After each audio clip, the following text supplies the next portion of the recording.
Hey guys, welcome to channel exam Guruji. उम्मीद करता हूं कि आप सभी अच्छे होंगे और आप जिस किसी भी एग्जाम की प्रिपरेशन कर रहे हैं वो भी अच्छी चल रही होगी। तो गाइस, जैसा कि हमने अपनी लास्ट वीडियो में डिस्कस किया था UP triple S C video 2018 के एग्जाम की एक शिफ्ट के रीजनिंग के पेपर को। अब हम दूसरी शिफ्ट के पेपर को डिस्कस करेंगे, जिस जो 50 क्वेश्चन आए थे उनको एक एक करके डिटेल में बिल्कुल समझेंगे। और मैं आपको बता दूं कि मैंने जो पहली शिफ्ट अपलोड की थी उसको पीडीएफ के रूप में भी चैनल पर मैंने शेयर किया है। मतलब एक पीडीएफ मैंने ऐसी बनाई है जिसमें आपको पूरी वीडियो देखने की जरूरत नहीं है। आपको जिस क्वेश्चन में डाउट हो या जिसका सोल्यूशन आप देखना चाहते हो, बस उस क्वेश्चन पर आपको टच करना है अपने मोबाइल फोन से, ठीक है, या फिर आप लैपटॉप से ओपन किए हुए हैं वो पीडीएफ, तो वहां क्लिक करना है जो ऑप्शन क्वेश्चन है उसके ऊपर, उसी क्वेश्चन का पर्टिकुलर सॉल्यूशन उसमें ओपन हो जाएगा।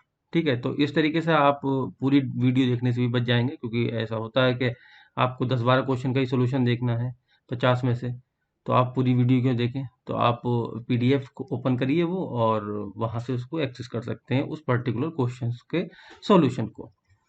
और आज जो हम डिस्कस करेंगे उसकी भी मैं पीडीएफ बना के टेलीग्राम पर, जो चैनल है हमारा एग्जाम गुरु जी टीम, अपलोड कर दूंगा वहां पर। ठीक है, तो जो भी UP triple S C video 2018 के एस्पेरेंट्स हैं वो वीडियो को एंड तक ज़रूर देखें और अपना प्यार हमारे साथ बनाए रखें लाइक और शेयर के माध्यम से, क्योंकि आपका प्यार ही हमारी ताकत है।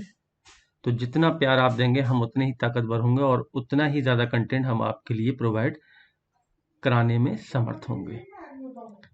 चलिए फिर ठीक है, आज का सेशन जो है स्टार्ट करते हैं पहले क्वेश्चन से। पहला क्वेश्चन है, निम्नलिखित में से विषम का चयन करें। हमें दे रखा है लोहा, तांबा, इस्पात और एल्युमिनियम। ठीक है, 4 ऑप्शन हमारे पास हैं और पूछा गया था कि इसमें से जो है वो विषम कौन सा है। तो देखिए, इसमें आंसर जो होगा वो सी वाला होगा, इस्पात। क्यों होगा?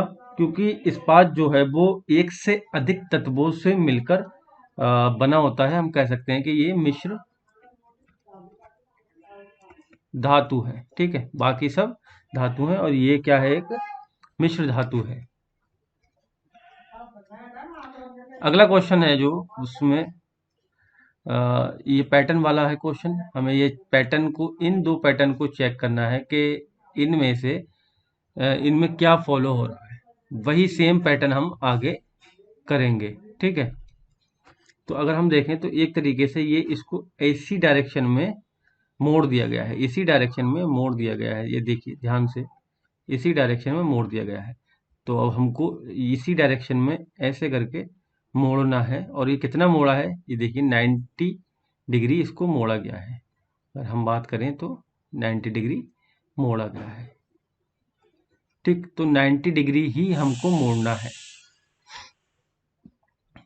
चलिए, तो ये वाला जो अंदर वाला होगा वो किस तरीके से दिखेगा, कुछ इस तरीके से हमको ये दिखेगा। तो ये तो हो नहीं सकते दो, यहाँ से एलिमिनेट हो गए, एक बचा और एक ये बचा। अब सेम पिक्चर ये देखो, बाहर वाली की सेम है, जो सी में है वही सेम हमारे क्वेश्चन में। तो पॉसिबल नहीं है, क्योंकि जब हम इसको रोटेट करेंगे 90 डिग्री तो ये डी वाला जो ऑप्शन होगा वो इसमें करेक्ट हो जाएगा। ठीक है, चलिए फिर आगे बढ़ेंगे, अभी नीचे रह गया। हाँ। निम्नलिखित में से विषम नाम का चयन करना है हमें। टोनी ब्लेयर है, ब्लेज पास्कल है, जेम्स प्रेस्कॉट जूल है और सर आइजैक न्यूटन है। ठीक है, तो इसका जो आंसर होगा वो होगा टोनी ब्लेयर। क्यों होगा? क्योंकि बाकी जो 3 है वो क्या है, वैज्ञानिक है। ठीक है, और ये वैज्ञानिक नहीं है। टोनी ब्लेयर का आपने नाम सुना होगा, यूके के जो हैं पीएम हैं, यूके के प्राइम मिनिस्टर रह चुके हैं ये टोनी ब्लेयर। ठीक है, नेक्स्ट क्वेश्चन है, उस शब्द का चयन करें जो निम्नलिखित समूह से संबंधित नहीं है। ठीक है, समूह से संबंधित नहीं है। तो गाइज, इसमें अगर आप हिंदी में पढ़ेंगे तो आप इस क्वेश्चन को शायद ना कर पाए। आपको इस क्वेश्चन के लिए इंग्लिश में पढ़ना बहुत ज़रूरी था। ठीक है, तो जैसे कि मैं जो ऑप्शन दे रखे हैं मैं इन्हीं का लिख देता हूँ, इंग्लिश जो दे रखी थी। ठीक है, तो मैंने सारे जो सिटी के नाम दे रखे थे वो नहीं लिखे हैं, केवल जो ऑप्शन में है उनको देख लेते हैं। इंग्लिश को इन्होंने चेन्नई इस तरीके से लिखा था, कोचीन ये लिखा था, पूना लिखा था और कानपुर लिखा था। ठीक है, तो हमें ये बताना था कि ये इसमें से ऑड कौन सा है, यानी कि जो इस समूह का नहीं है वो है। ठीक है, तो अगर हम बात करें, कोचीन पहले था, अब क्या हो गया है, कोची। पहले पूना था, अब क्या हो गया है, पुणे। कानपुर था तो अब कानपुर ही है, लेकिन स्पेलिंग में थोड़ा सा डिफरेंस आ गया है। ठीक है, और चेन्नई का जो है वो पहले मद्रास नाम था, यानी कि पहले इसको मद्रास बोलते थे। ठीक है, तो ये जो दे रखे हैं ये सब ओल्ड नाम दे रखे हैं, मतलब पुराने नाम दे रखे हैं जो सिटी के थे, और चेन्नई जो है वो नया नाम दे रखा है। तो आंसर हमारा जो होगा वो ए वाला हो जाएगा इसमें। ठीक है, नेक्स्ट क्वेश्चन है कि 40 सहपाठियों में से 17 जो है क्रिकेट खेलते हैं, 19 फुटबॉल खेलते हैं और 3 जो है क्रिकेट और फुटबॉल दोनों खेलते हैं। तो इस केस में हम क्या करते हैं, वेन डायग्राम सबसे बेस्ट मेथड है। 3 जो है, मान लो कि ये फुटबॉल खेलते हैं, ये क्रिकेट खेलते हैं, तो 3 जो है वो दोनों खेलते हैं, तो दोनों वाले जो एरिया है उसमें लिख देंगे 3 को। अब 17 जो है क्रिकेट खेलते हैं, तो 3 पहले से ही आ रखा है इसमें, यानी कि 14 बचे। ठीक है, यहाँ 19 है तो यहाँ 16 बचे। इसको काउंट कर लेते हैं, तो ये 30 और 33 लोग हो गए। ठीक है, 33 लोग हो गए यहाँ पे। तो इसमें हमें बताना है कि जो उन संख्याओं की पहचान करें जो ना तो क्रिकेट खेलते हैं और ना ही फुटबॉल खेलते हैं। टोटल हमारे पास कितने हैं, 40 हैं, तो यानी कि 7 लोग ऐसे हैं जो ना तो क्रिकेट खेलते हैं और ना ही फुटबॉल खेलते हैं। ठीक है, अगला क्वेश्चन की तरफ बढ़ेंगे। 30 छात्र की एक कक्षा में 15 छात्र जो हैं वो मराठी बोल सकते हैं, 17 हिंदी बोल सकते हैं, 13 अंग्रेजी बोल सकते हैं। ठीक है, इतने हैं ये 30 छात्र में। 5 छात्र जो हैं वो अंग्रेजी और मराठी दोनों बोल सकते हैं। तो हमको क्या करना होगा, ऐसे ये सर्किल बनाने होंगे 3, क्योंकि 3 सब्जेक्ट हैं। 6 छात्र केवल अंग्रेजी बोलते हैं और 7 छात्र केवल हिंदी बोलते हैं, तो कितने छात्र केवल मराठी बोलते हैं। ठीक है, तो मतलब 3 वाला इसमें अभी तक कोई भी नहीं दिया है जो तीनों भाषाएं बोलते हों। ठीक, तो अब 3 नहीं बोलते तो फिर 2 से हम स्टार्ट करेंगे। तो मैंने यहाँ पर इनका सर्कल का नाम रख दिया है, मराठी बोलने वाले, हिंदी बोलने वाले और अंग्रेजी बोलने वाले। तो अब क्वेश्चन पढ़ते हैं। 5 छात्र अंग्रेजी और मराठी दोनों बोल सकते हैं, इनमें से 2 हिंदी भी बोल सकते हैं। ठीक है, तो यही है तीनों वाला, मतलब लैंग्वेज को उन्होंने थोड़ा अलग करके दिया, एक साथ नहीं दिया कि 3 छात्र ऐसा बोलते हैं, बट ऐसा करके दे दिया कि 5 छात्र जो हैं वो अंग्रेजी और मराठी दोनों बोल सकते हैं, और इनमें से 2 ऐसे भी हैं जो हिंदी भी बोल सकते हैं। तो डेट मीन ये आएगा यहाँ पर। अब मराठी और अंग्रेजी, यानी कि ये वाला, यानी कि ये। ठीक है, तो टोटल 5 लोग हो गए इसमें। ठीक, 6 छात्र केवल अंग्रेजी बोलते हैं और 7 छात्र, 6 छात्र। ठीक है, तो ये सिर्फ अंग्रेजी वाले आ गए। 7 जो हैं वो केवल हिंदी बोलते हैं, ये आ गए। ओके, अब अंग्रेजी का अगर हम देखें तो टोटल कितने छात्र हैं, 13 लोग हैं। अंग्रेजी में 13 लोग हैं, और अभी हमारे पास कितने हैं, 6 3 9 2 11, तो इसका मतलब 2 यहाँ आएगा, 11 2 13 हो गया। हिंदी की बात करें तो हिंदी में 17 लोग हैं, अभी हमारे पास कितने हैं, 7 2 9 2 11, 17 है, यानी कि 6 जो है वो यहाँ आएगा। 15 छात्र जो हैं वो मराठी बोल सकते हैं, तो अभी हमारे पास कितने हैं, 6 3 9 2 11, यानी कि 4 यहाँ आएगा। तो ये हमारा पूरा जो है वेन डायग्राम बन चुका है। अब हम इजीली आंसर कर सकते हैं कितने छात्र जो हैं केवल मराठी बोल सकते हैं। तो गाइज ये 4 छात्र जो हैं वो मराठी बोल सकते हैं। ऑप्शन सी जो होगा वो इसमें करेक्ट आंसर होगा।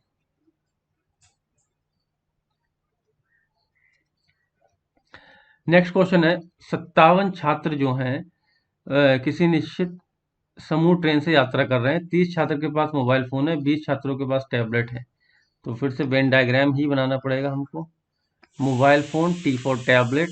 ठीक है, 15 छात्रों के पास मोबाइल फोन के साथ साथ टैबलेट भी है। Okay okay. तो 15 छात्रों के पास जो मोबाइल फोन के साथ साथ टैबलेट भी है, यानी कि ये यहाँ पे आ गए। अब बोल रहे हैं कि 30 छात्रों के पास मोबाइल है तो 15 के पास मोबाइल होगा, क्योंकि 15 पहले से ही है। 20 छात्रों के पास टैबलेट है तो 15 पहले से, तो 5 यहाँ होगा, तो 15 15 30, यानी कि टोटल कितना हो गया यहाँ पर 35। ठीक है। जबकि अन्य 15 छात्रों के पास कोई भी चीज़ नहीं है, तो हम इस 15 को जोड़ देंगे इसमें, तो टोटल कितने लोग हो गए, 5 5 10 0 1 4 1 3 5। तो 50 छात्र ऐसे होंगे जिनकी मतलब समूह है वो ट्रेन से यात्रा कर रहा है। तो ऑप्शन जो सी होगा वो इसका करेक्ट आंसर हो जाएगा।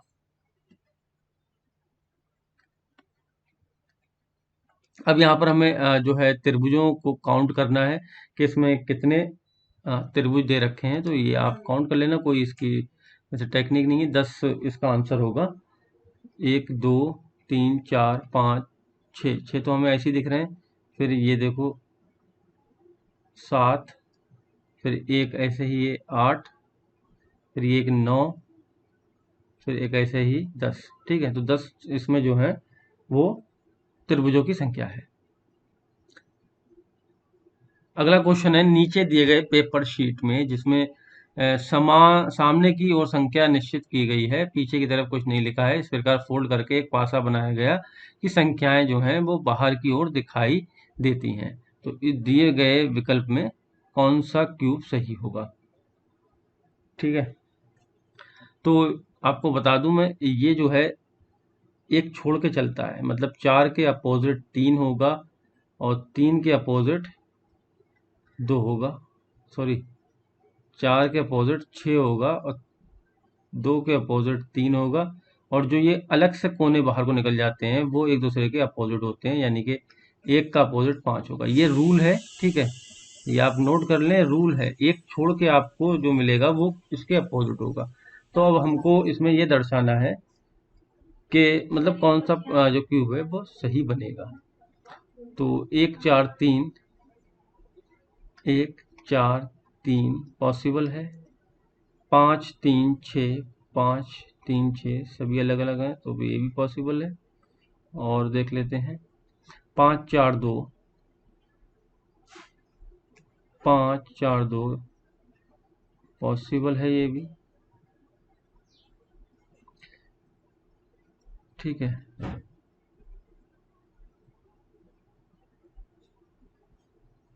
और कौन सा है 5 4 2 पॉसिबल है, 1 2 4,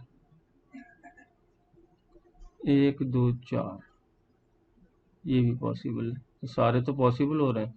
तो गाइस इसमें सारे पॉसिबल हो रहे हैं क्योंकि सब एक दूसरे के अपोजिट है। तो आई थिंक ये जो है आयोग ने इसमें सभी को इसका या तो क्वेश्चन डिलीट किया होगा या सभी को इसका मार्क्स दिया होगा। एक दूसरे के सभी अपोजिट हैं तो ये सब अलग ही लगे, तो सारे पासे बन सकते हैं। ठीक है,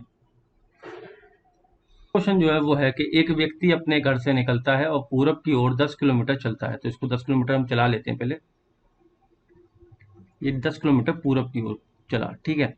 फिर वह दाएं मुड़ता है, दाएं मुड़ेगा यानी कि डेट मीन के वो 5 किलोमीटर इधर चलेगा, दाएं मुड़कर 5 किलोमीटर चलता है। फिर वो 80 डिग्री घूमता है। तो एक चीज ध्यान रखना, जब कोई इंसान 360 डिग्री घूमेगा तो जिस पोजीशन में होगा वो उसी में ही जो डायरेक्शन वो फेस करेगा। तो यहाँ पर आधा है इसका, डेट मीन वो अब ऊपर की तरफ देख रहा है।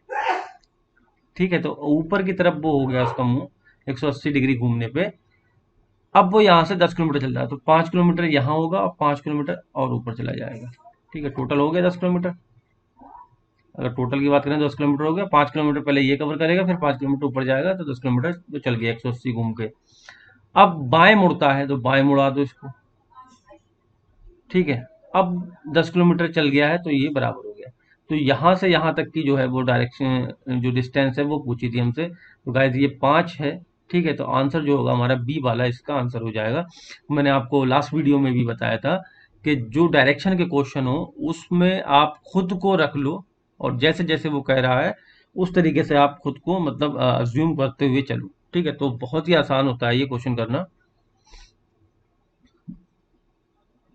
नेक्स्ट क्वेश्चन है कि दीपक अपने घर से निकलता है, 12 किलोमीटर पूरब की ओर चलता है। तो 12 किलोमीटर इसको पूरब की ओर चलवा दो। फिर बाएं मुड़ता है, बाएं मोड़ दो इसको, और अपने स्कूल तक पहुंचने के लिए 5 किलोमीटर चलता है। उसकी बहन दीपिका भी उसी समय उसी घर से पिछली तरफ से बाहर निकलती है, 12 किलोमीटर पश्चिम में जाती है। मान लो ये घर है उनका और पिछले रास्ते से निकली, ये पश्चिम की तरफ को गई है, ठीक है। कितनी चली है? ये भी 12 किलोमीटर चली है पश्चिम की तरफ को, और फिर बाएं मुड़ती है, और स्कूल तक पहुंचने के लिए इसको भी 5 किलोमीटर चलना पड़ता है। तो अगर हम इसको यहाँ से मैच करते हैं और इसको यहाँ से मैच करते हैं, तो दोनों स्कूलों के बीच, ये यहाँ पर स्कूल हैं, ये जो ये डिस्टेंस है ये कितनी है, ये हमें बतानी है। तो गाइज ये बताने के लिए हमें पता होना चाहिए कि ये राइट एंगल ट्राइंगल बन रहा है। कोई भी दो लाइंस जब एक वर्टिकल हो और एक हॉरिजॉन्टल हो, वो मिलती हैं तो 90 डिग्री बनता है। इसका मतलब हमें यहाँ पर पाइथागोरस लगाना है, पाइथागोरस की प्रमेय लगानी है यहाँ पर हमें, यानी कि कर्ण का स्क्वायर बराबर आधार का स्क्वायर और लंब का स्क्वायर। तो ये हमारा 13 आ जाएगा, ये भी 13 आ जाएगा, 13 और 13 मिलके 26 होते हैं। तो दोनों के बीच की जो दूरी होगी वो 26 किलोमीटर होगी, ठीक है। चलो फिर नेक्स्ट क्वेश्चन की तरफ मूव करेंगे। 62 नंबर क्वेश्चन है।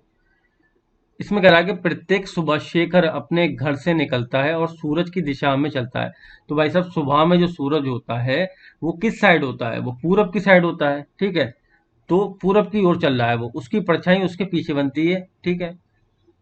वह अपने कार्यालय तक पहुंचने के लिए 12 किलोमीटर चलता है। तो भाई साहब को पूरब की ओर चलवा दो, 12 किलोमीटर चल दिए ये घर से, ठीक है। शाम को जब सूर्यास्त से ठीक पहले तो मतलब पश्चिम की तरफ सूरज डूबेगा। सूर्यास्त से ठीक पहले वह अपने कार्य से निकलते हैं और फिर सूरज की दिशा में, यानी कि अब उल्टा जाएंगे ना, सूरज की दिशा में इस प्रकार चलते हैं कि परछाई ठीक पीछे बनती है बिल्कुल। वो 9 किलोमीटर चलते हैं, यानी कि लगभग ये 3 किलोमीटर रह गया, ये 9 किलोमीटर चल दिए वो। 9 किलोमीटर चलते हैं, फिर वो बाएं मुड़ जाते हैं, बाएं मुड़ जाते हैं और अपने जिम तक जाने के लिए 4 किलोमीटर का रास्ता तय करते हैं। तो उसके घर के बीच की सबसे छोटी दूरी क्या होगी? तो भाई साहब इसको मिलवा दो। फिर से मैंने आपको बताया कि जब एक हॉरिजॉन्टल और एक वर्टिकल लाइन जब मिलती है तो 90 डिग्री बनता है। यहाँ पर हम पाइथागोरस लगा देंगे और पाइथागोरस लगाने से हमें क्या मिलेगी? ये डिस्टेंस 5 किलोमीटर मिल जाएगी, ठीक है। अगर नहीं पता हो तो मैं यहाँ लिख देता हूँ एक बार, हो सकता है कि आपको ना पता हो। तो कर्ण का स्क्वायर बराबर आधार का स्क्वायर प्लस लंब का स्क्वायर, ये होती है पाइथागोरस प्रमेय। तो कर्ण ही हमें, ये वाली साइड कर्ण होती है, ये आधार होती है और ये लंब होती है। कर्ण ही फाइंड करना। आधार हमारा 3 है, 3 का स्क्वायर प्लस 4 का स्क्वायर, लंब 4 है। तो ये 9 हो गया, ये 16 हो गया, यहाँ से 16 9 25 हो गया। और जब स्क्वायर हटाएंगे तो स्क्वायर रूट निकालेंगे, ये कर्ण बराबर 5 आ जाएगा, ठीक है। तो सेम दो क्वेश्चन थे जो पाइथागोरस भी लगना थी, ठीक है, और डायरेक्शन के भी थे। तो दो चीजें इसमें हो रही थी। 63 नंबर क्वेश्चन है जिसमें डाइस का क्वेश्चन है, ठीक है, क्यूब जिसको बोलते हैं। और हमसे ये पूछा गया था कि इसमें उचित क्यूब जो है वो क्या हो सकता है परिवर्तित। तो गाइज मैंने, जैसे आपने पिछला क्वेश्चन भी देखा होगा, तो क्यूब में क्या होता है मैं आपको दिखा दूं। 2 3 4 यहाँ जोड़ देगा और एक यहाँ जोड़ देगा, ठीक है। तो जो जो अलग से निकला हुआ होते हैं दो डिब्बे, वो एक दूसरे के अपोजिट साइड में होंगे एक तो, ठीक है। और फिर ऐसी जो होगी, जैसे ये है, ये वाला ऑप्शन तो हो ही नहीं सकता क्योंकि दोनों एक ही साइड में है। तो अपोजिट कैसे बनेगा? ये तो देखो इसके अपोजिट हो जाएगा, ये इसके अपोजिट हो जाएगा, ये दोनों एक ही साइड है, तो ये ढक्कन कहाँ से ढकेगा? उस क्यूब पर, या फिर जो हमारा गत्ता होता है उस तरीके का, ठीक है। तो इस तरीके के क्वेश्चन में हमें बस थोड़ा सा अपना दिमाग का यूज करना है, अजम्पशन का करना है। ये बिल्कुल जस्ट पास हो गया, ठीक है। और इसमें एक तो क्यूब में 6 होते हैं, ये कितने हैं? 1 2 3 4 5 6 7 8, ये 8 हो गए, 8 डिब्बे हो गए, 8 खाने इसमें। तो ये वैसे नहीं होगा, ठीक है। ये 6 हैं, ठीक है, एक दूसरे के एक एक अपोजिट भी मिला है, तो ये हो सकता है 1 2 3 4 5 6 6 हैं, लेकिन ये दोनों जो हैं वो बाहर को निकले वाले एक ही एक ही साइड है, अपोजिट साइड नहीं है, तो ये नहीं होगा। तो ऑप्शन सी जो होगा वो इसमें करेक्ट हो जाएगा। ठीक।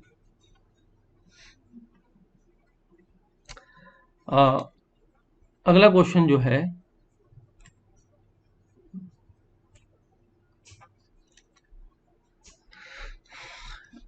दिए गए चित्र में यदि षटभुज को 90 डिग्री जो है वामावर्त, ठीक है, मतलब के एंटी क्लॉक,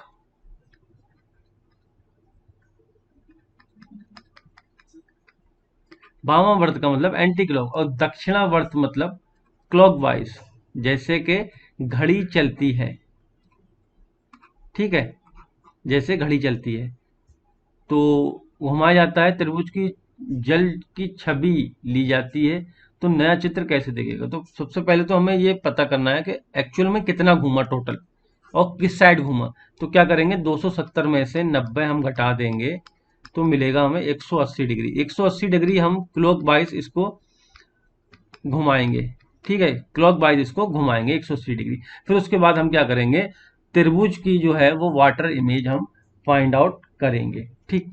तो 180 डिग्री अभी मैंने कहा कि जो है वो क्या होगा, 360 पे पूरा घूम जाता है मतलब। तो अगर हम देखो यहाँ से केवल ट्राइंगल को देखेंगे, ठीक है, अभी ट्राइंगल को देखेंगे, तो अगर 360 घूमता तो ये सेम टू सेम होता जैसा अभी है। अब ये आधा घूम रहा है, तो इसका मतलब ये कैसा हो जाएगा, इसकी जो नोक है वो नीचे को होगी, यानी कि ये होगी। अब हम इसको वाटर में देख रहे हैं, तो ये कैसी होगी, ये ऐसी होगी। ठीक। ना ना ना, क्या कहना चाह रहा है? ठीक ठीक, सही है। तो ये वाला जो फिगर है वो किस में होगा, ऑप्शन ए जो है वो इसमें करेक्ट होगा। तो आपको जो बुक्स हैं उसमें गलत दे रखा था आंसर, वही मैं कंफ्यूज हो गया, उसमें डी दे रखा था। ठीक, वाटर इमेज उन्होंने नहीं बनाई। अब ये 180 पे आधा घूमेगा, नीचे को आएगा, फिर वाटर इमेज लेंगे, वाटर इमेज मतलब यहाँ पे इस तरीके से, तो जो चीज़ पास में होती है वो पास में रहती है, तो यही ऑप्शन इसका करेक्ट होगा, ए वाला। ठीक है।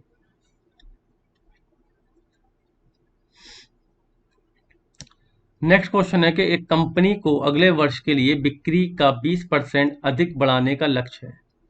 उपयोग किए जाने वाले पदार्थों की लागत में कमी के साथ लाभ मार्जिन और अधिक मतलब उम्मीद है कि उन्हें मार्जिन और लाभ ज़्यादा मिलेगा। इससे कौन सा निष्कर्ष निश्चित रूप से निकला जा सकता है? कंपनी में तैयार माल की वस्तु सूची अनुपातहीन रूप से बढ़ेगी, तो ये तो नहीं हो सकता, क्योंकि जो माल है उसकी अनुपातहीन थोड़ी ना बढ़ेगी सूची। कंपनी की बिक्री में वृद्धि होगी, परंतु इसका लाभप्रदा प्रभावित होगी। ठीक, तो ये भी नहीं होगा। अगला है, कंपनी से अगले वर्ष उच्च बिक्री और लाभ कमाने की उम्मीद है। बिल्कुल, यहाँ से हमें इस वाली लाइन से पता भी लग रहा है, और यही इसका सबसे ज़्यादा मतलब स्ट्रॉन्ग पॉइंट भी है। बाकी हमें देखने की जरूरत नहीं है, अगर पढ़ना है तो पढ़ लो। बेची गई इकाइयों में वृद्धि होगी, परंतु कुल बिक्री राजस्व में कमी आई। ऐसा कैसे हो सकता है, जब यहाँ पर कह रहे हैं कि लाभ मार्जिन होगा, ठीक है, लागत की कमी होगी, लाभ ज़्यादा होगा। अगला क्वेश्चन है, एक रिटेल स्टोर वेफर्स के एक बड़े पैकेट पर अंकित मूल्य पर 20% की छूट दी जा रही है। मतलब कोई चीज़ अगर 100 रुपए की है तो अब कितने की मिल रही है, 80 रुपए की मिल रही है।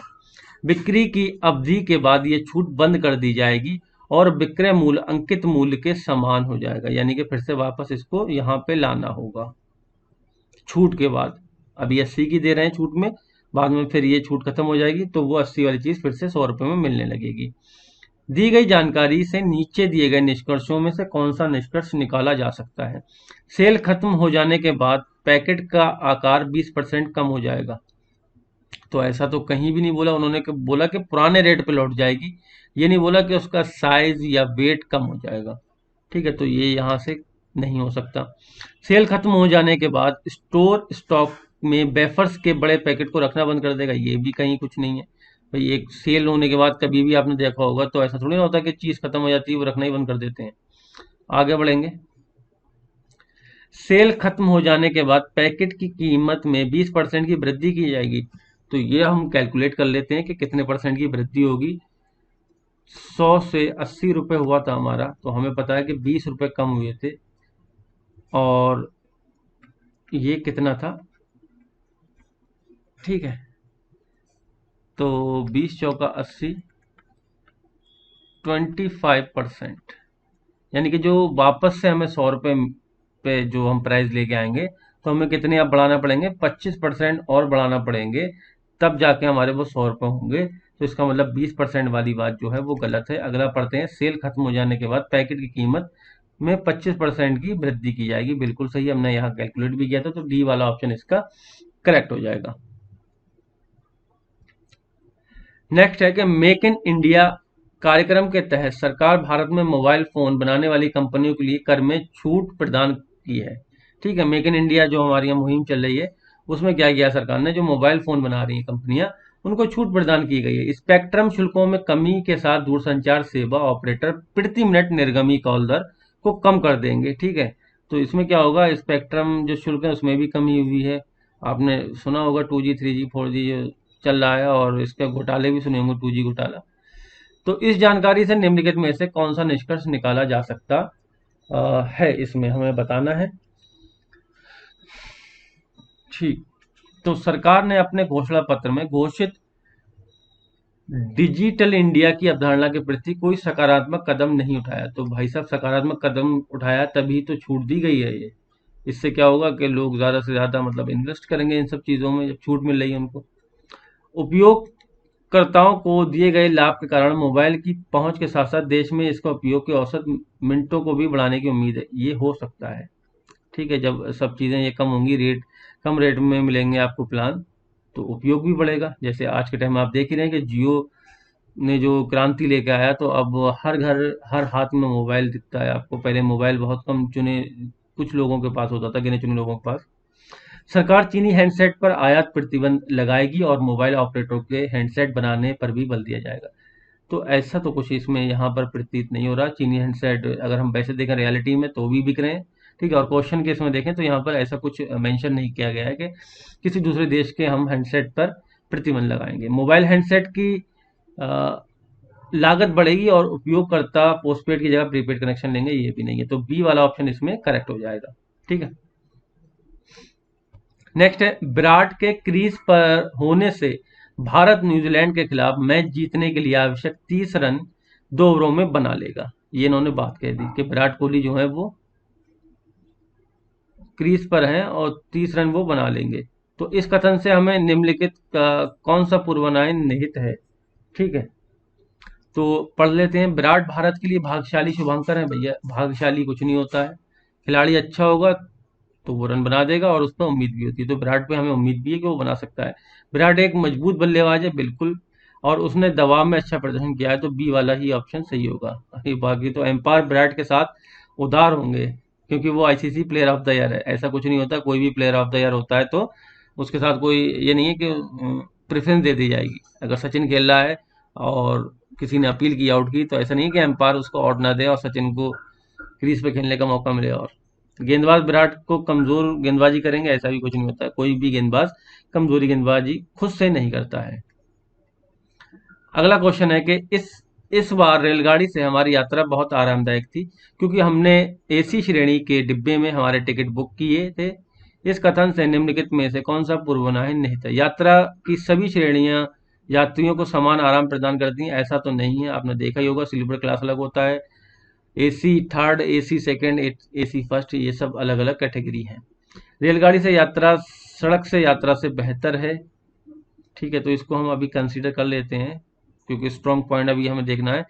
एसी श्रेणी के डिब्बे शयन श्रेणी के डिब्बे की तुलना में यात्रियों के अतिरिक्त आदर प्रदान करते हैं। यही इसका आंसर होगा, सी वाला। ठीक है, ज़्यादा स्ट्रॉन्ग है, क्योंकि डिफ्रेंशिएशन होता है उसमें, और कैटेगराइज होते हैं वो। एक जनरल होता है, ठीक है, चेयर कार होता है, तो अलग अलग होते हैं, उसमें सुविधाएं बढ़ती जाती हैं जैसे जैसे आप ऊपर जाते हैं। नेक्स्ट है 70 नंबर, महेश को इस वर्ष अपने वेतन में सबसे अधिक वृद्धि प्राप्त हुई। ठीक है, क्योंकि उसने अपने विभाग में सबसे अच्छा प्रदर्शन किया। क्यों हुई? क्योंकि उसने अपने विभाग में सबसे अच्छा प्रदर्शन किया और अपने सभी लक्ष्यों को हासिल किया। इस कथन से निम्नलिखित में से कौन सा पूर्वानुमान निहित नहीं है? ठीक है, निहित नहीं है। उच्च वेतन वृद्धि के लिए कार्यस्थल पर उच्च प्रदर्शन करने की आवश्यकता होती है, बिल्कुल होती है, ये तो सही बात है। ठीक है, तय किए गए लक्ष्य को हासिल करने का अर्थ कार्यस्थल पर उच्च प्रदर्शन होता है। ठीक है, तो ये भी सही है। जब तक आप उच्च प्रदर्शन नहीं करेंगे तब तक आप कैसे मतलब कोई भी अवार्ड या फिर अप्रिसिएशन ले पाएंगे। महेश के अन्य सहयोगी में से किसी ने भी अपने निर्धारित लक्ष्य को प्राप्त नहीं किया। तो भाई साहब जो महेश के अन्य सहयोगी हैं उनके बारे में हमें कहीं भी मेंशन नहीं किया गया, हमें नहीं बताया गया, तो हमें पता नहीं कि उन्होंने अच्छा प्रदर्शन किया या नहीं किया, या वो अपना टारगेट अचीव कर पाए या नहीं कर पाए। तो यही वाला आंसर जो होगा हमारा करेक्ट होगा। ठीक, 70 का सी हो जाएगा। चलिए फिर आगे बढ़ेंगे। 71, एक व्यक्ति को अपनी शिक्षा पूरी करने और नौकरी में सेट होने के बाद 25 वर्ष की उम्र में शादी करनी चाहिए। ठीक है, इस कथन से निम्नलिखित में कौन सा पूर्वानुमान निहित है? तो 25 वर्ष की उम्र में एक व्यक्ति परिपक्व और वित्तीय रूप से स्थिर भी होता है। ठीक है, पहला कथन यहाँ पर अभी इसको रख लेते हैं, पॉजिटिविटी भी है इसके अंदर, सकारात्मकता। 25 वर्ष की उम्र में पहले अच्छी लड़कियों को मिलना मुश्किल होता है, ये तो गलत है, ऐसा तो कुछ नहीं है। लड़कियां उन लड़कों को स्वीकार नहीं करती जिनकी आयु 25 वर्ष से अधिक होती है, ऐसा भी कुछ नहीं है इस कथन से। लड़कियां अशिक्षित और बेरोजगार लड़कों से शादी नहीं करती, ये भी नहीं है। तो ए ही इसमें सबसे स्ट्रांग दिख रहा है, तो ऑप्शन ए जो होगा वो करेक्ट हो जाएगा।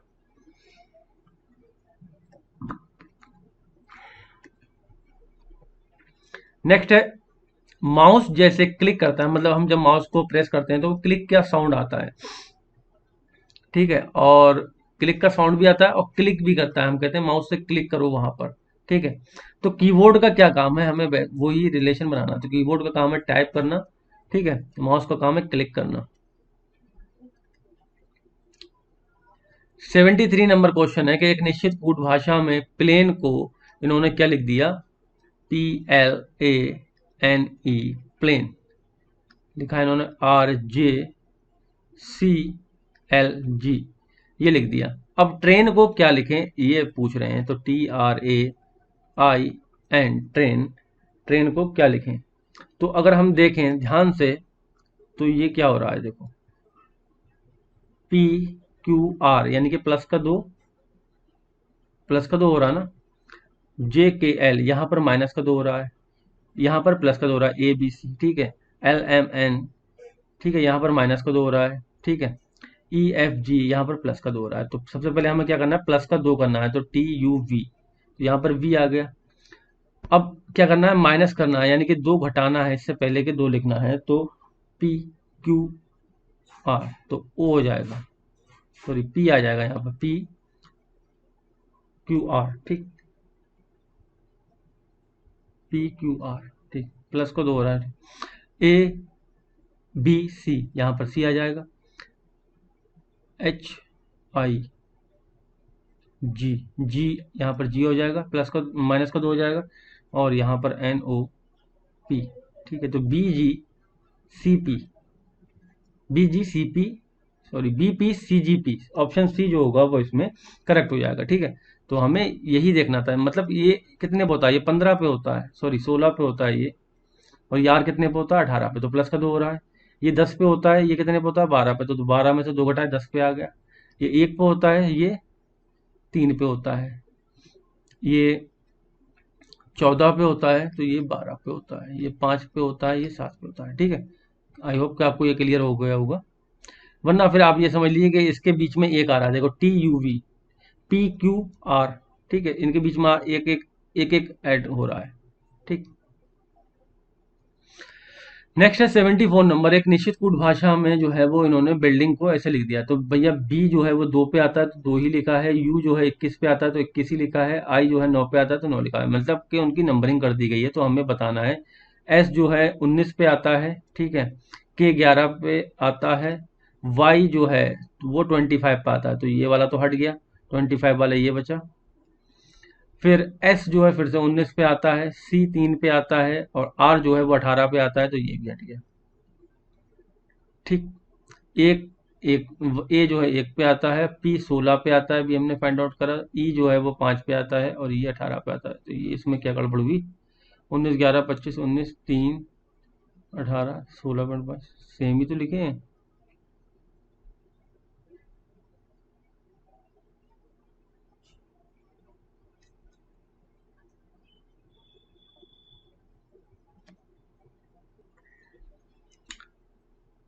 19 11 25 19 19 11 25 19 3, यहाँ पर ये 1 है और यहाँ पर ये 18 है।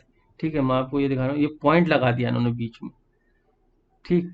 तो 18 आएगा यहाँ पर, ना कि 1 आएगा यहाँ पर, फिर 8 है, ये 1 है, तो कंफ्यूज करने के लिए देखो आपको ये पॉइंट भी देखना है। यहाँ पर 1 8 1 लिखा है, यहाँ पर 18 1 लिखा है, यानी कि यहाँ 3 लिख दिए हैं, 3 की कोडिंग कर दी है, यहाँ पर 2 की कोडिंग है। ठीक है, तो डी वाला इसमें करेक्ट हो जाएगा। अगला क्वेश्चन ब्लड रिलेशन से है। ठीक है, ए जो है वो बी का पति है। ए जो है वो बी इनका पति है। तो हम क्या है, मेल को जो है ट्रायंगल में लेते हैं और फीमेल को सर्कल में लेते हैं। सी जो है वो बी का भाई है। सी जो है वो बी के भाई हैं। डी जो है वो बी का पिता है। यहाँ पर कोई डी है, वो बी के पिता है, तो सी के भी पिता होंगे, तो इनको ऊपर ले लो। ई बी का बेटा है। ई जो है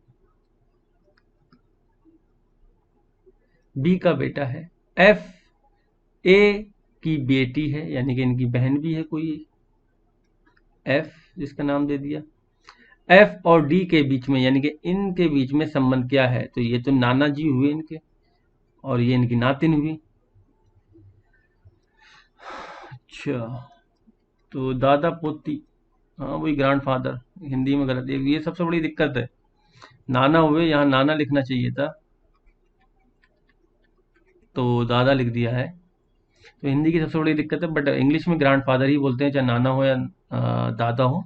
ठीक है, तो यहाँ पर ऑप्शन सी जो होगा वो आपका करेक्ट आंसर होगा। अगला क्वेश्चन है, सुधाकर जो है वो सुधा के पति हैं। ठीक है, सुधाकर सुधा का पति है। ठीक है, तो इसको हम सुधाकर जो है यहाँ से लिखो। ठीक है, सुधाकर सुधा, और ये कौन है? सुधाकर। ठीक है, सुधाकर सुमेध के नाना है, तो इसका मतलब इनकी कोई एक बेटी होगी और उनका कोई लड़का होगा और उसका नाम होगा, क्या नाम होगा? सुमेध। और सुधा जो है वो सोमेश की दादी हैं। सुधा जो है वो सोमेश की दादी हैं। मतलब ये है कि दादी हुई तो भाई साहब यहाँ क्या हुआ, इनका एक भाई होगा और उसका जो है सुधा जो है सोमेश की एक लड़का होगा, सोमेश। राकेश और ऋतिका सुमेधा के माता पिता हैं। राकेश और ऋतिका। ठीक है, तो सुमेध ये हैं, तो इसका मतलब ये कौन हुई? ऋतिका हुई। और इनके हस्बैंड होंगे कोई, उनका नाम क्या है? राकेश। जबकि सोमेश रोमेश और रोमा का बेटा, जो सोमेश हैं वो किसका बेटे हैं? रोमेश हैं ये। और इनकी कोई पत्नी भी होंगी, उनका नाम क्या है? रोमा। रोमेश और ऋतिका के बीच क्या संबंध है? रोमेश और ऋतिका के बीच क्या संबंध है? रोमेश और ऋतिका, ये ऋतिका है, रोमेश रोमेश, अच्छा ये राकेश लिखे, वही मैं कह रहा हूँ।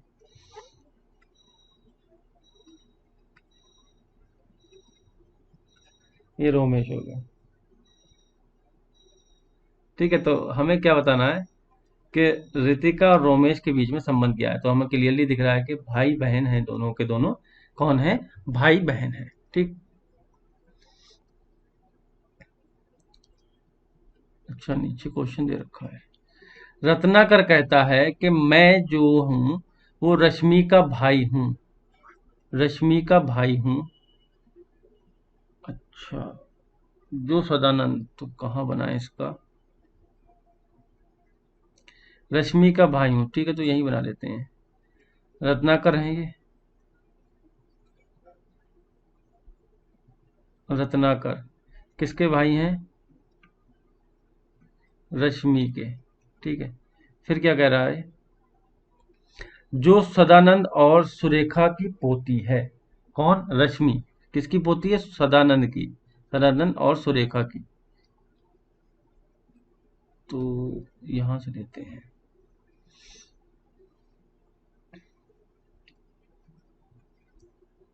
इनके कोई पापा होंगे, उनके भी पापा होंगे, और उनका नाम है सदानंद, और इनकी बीवी का नाम है सुरेखा। ये कौन होगी, रश्मि, और ये कौन थे, राकेश थे क्या, रत्नाकर। ठीक है, सुरेखा, मैं सदानंद सुरेखा की पोती हूँ। रश्मि कहती है मैं रजनी की बेटी हूँ। ठीक है, तो इनकी मम्मी का नाम क्या है,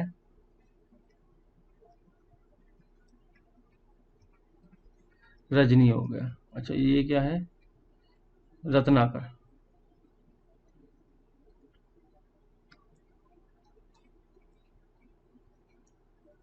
सुरेखा ही है ना, क्लियर हो जाए, सुरेखा ही है। ठीक है, अब बाकी की जानकारी यहां से लेते हैं।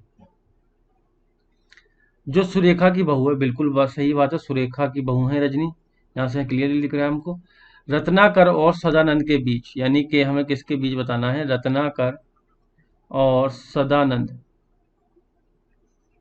इन दो के बीच हमें बताना है कि भैया क्या संबंध है इनका। तो हमें दिख रहा है ये कौन है, दादा पोते हैं। ठीक है, तो बी ऑप्शन इसमें करेक्ट हो जाएगा, दादा पोते वाला। ठीक, चलिए फिर आगे बढ़ेंगे।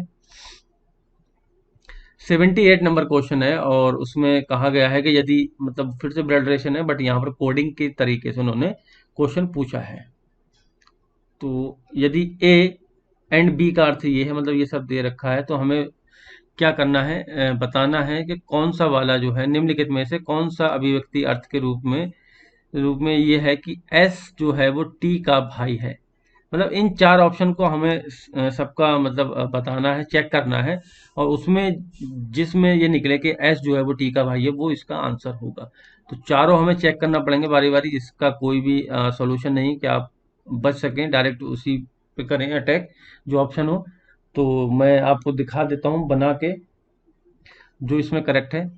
ठीक है, बाकी तीन नहीं होंगे, डी वाला इसका ऑप्शन होगा। देखो किस तरीके से होगा, क्यू एंड पी, तो हमने यहाँ पढ़ा क्यू एंड पी, यानी कि जो क्यू है वो पी का पति है, क्यू है वो पी का पति है।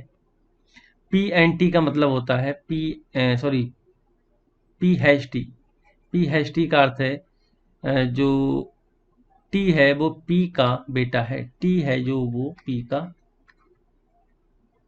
बेटा है। ठीक है, टी परसेंट एस का मतलब होता है, टी परसेंट एस का मतलब होता है एस जो है वो टी का भाई है, एस जो है वो टी का भाई है। ठीक है, तो यहाँ से ही क्लियर हो गया हमें, और अभी आर भी रह गया। तो एस और अल्फा का मतलब है, एस और अल्फा का मतलब है कि एस आर का, आर जो है वो एस की बहन है, आर जो है वो एस की बहन है। तो हमें यही निकालना था, एस और टी का भाई है, तो यहाँ से ये बन गया, ये भाई हैं, ये तीनों भाई बहन हैं आपस में। ठीक है, तो ऑप्शन डी जो होगा इसमें करेक्ट होगा। तो इसमें आपको चारों ही चेक करना पड़ेंगे, इसका कोई भी और इसके अलावा मेथड नहीं है। 79 नंबर क्वेश्चन है कि कोई टैबलेट जो है वो कंप्यूटर नहीं है। तो वेन डायग्राम से ये जो टैबलेट है और ये जो है कंप्यूटर है, इनको अलग कर लो। सभी कंप्यूटर मोबाइल हैं, तो मोबाइल का एम से कर लो। विकल्पों में दिए गए निष्कर्ष में कौन सा निष्कर्ष जो है वो दिए गए कथनों के अनुसरण करता है। ठीक है, तो देख लेते हैं। कोई टैबलेट मोबाइल नहीं है, कोई टैबलेट मोबाइल नहीं है, लेकिन एक्चुअल में हमें टैबलेट और मोबाइल का कोई भी रिलेशन दिया नहीं है, तो हम अभी इसको कंसीडर कर सकते हैं, बट स्ट्रॉन्ग पॉइंट नहीं है ये। कोई मोबाइल जो है वो टैबलेट नहीं है, कोई मोबाइल जो टैबलेट नहीं है, मतलब इसका भी वो है कि अभी तक हम कंसीडर कर सकते हैं बट स्ट्रॉन्ग नहीं है।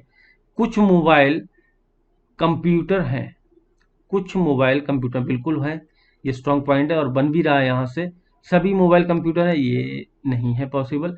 तो यहाँ से हम फिर सी वाला ऑप्शन लगाएंगे। ठीक है, अगर हमको कथन इस तरीके से मतलब आंसर ऑप्शन दिए होते कि कंक्लूजन जो है वो एक दो तीन हो, तो हम फिर इनको कंसीडर कर सकते थे, बट यहाँ पर केवल एक ही बताना है हमें, जो सबसे स्ट्रांग होगा, क्लियरली दिख रहा होगा हमें, वो करेंगे।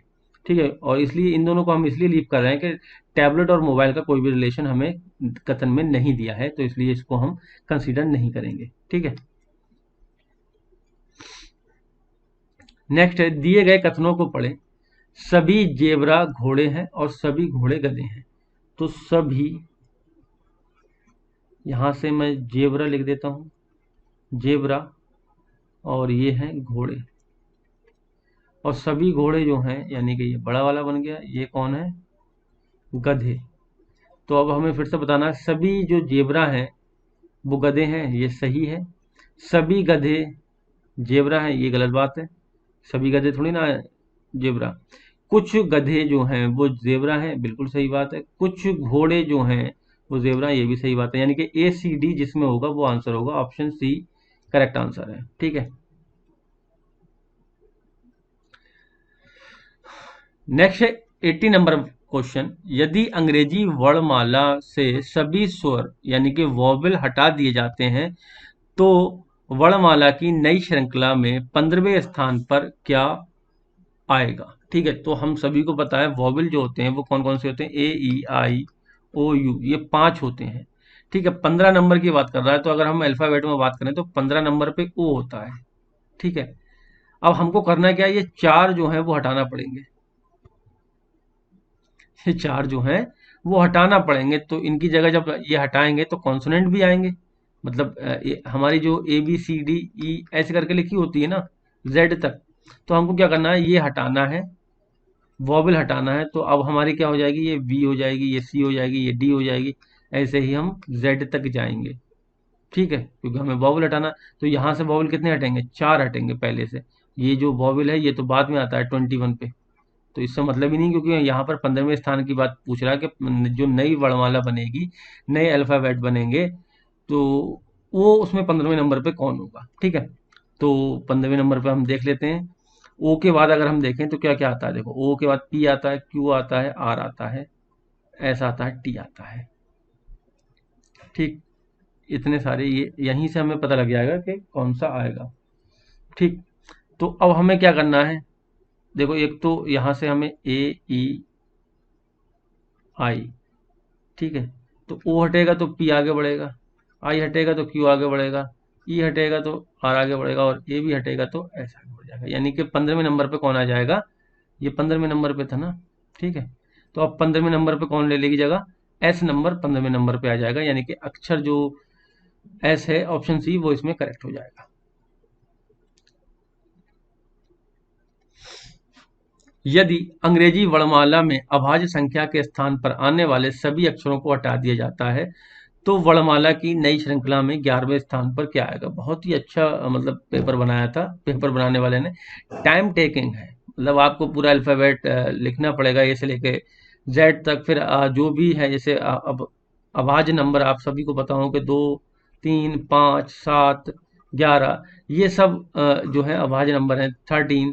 ठीक है, तो इन नंबरों पे जो भी आता है वो हटा दें, तो नए वर्णमाला जो हमारी बनेगी उसमें जो है वो कौन सा नंबर आएगा, तो हमें हटाना पड़ेगा।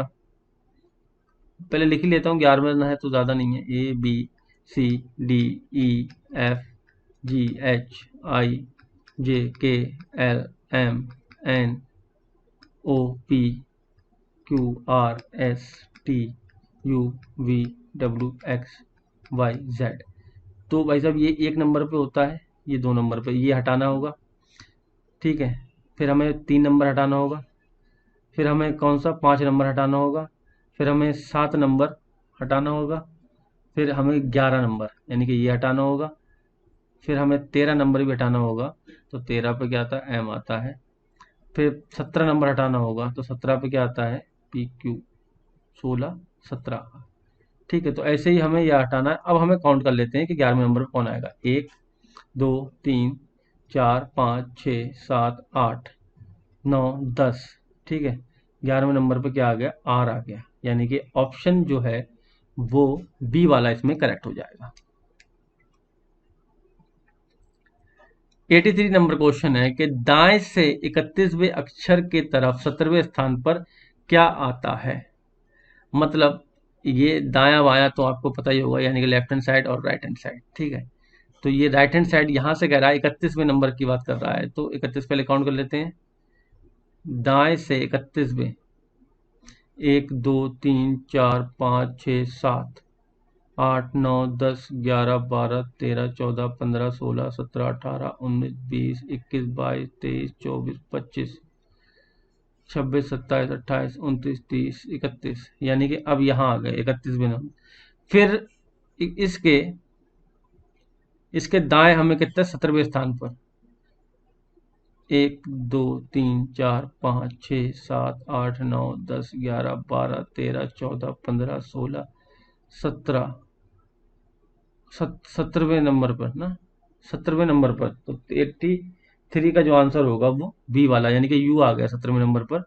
ठीक है, आप या तो इस तरीके से कर सकते हैं, या फिर देखो एक ही साइड की बात चल रही है तो आप इसको क्या करेंगे, माइनस कर दो, तो 11 में से 7 गए 4 और 2 में से 1 गया 4, यानी कि यहाँ से 14 नंबर काउंट कर लो, तो 1 2 3 4 5 6 7 8 9 10 11 12 13 14, तब भी यू ही आ रहा है। ठीक है, आप दोनों तरीके से कर सकते हैं जैसा आपको सही लगे।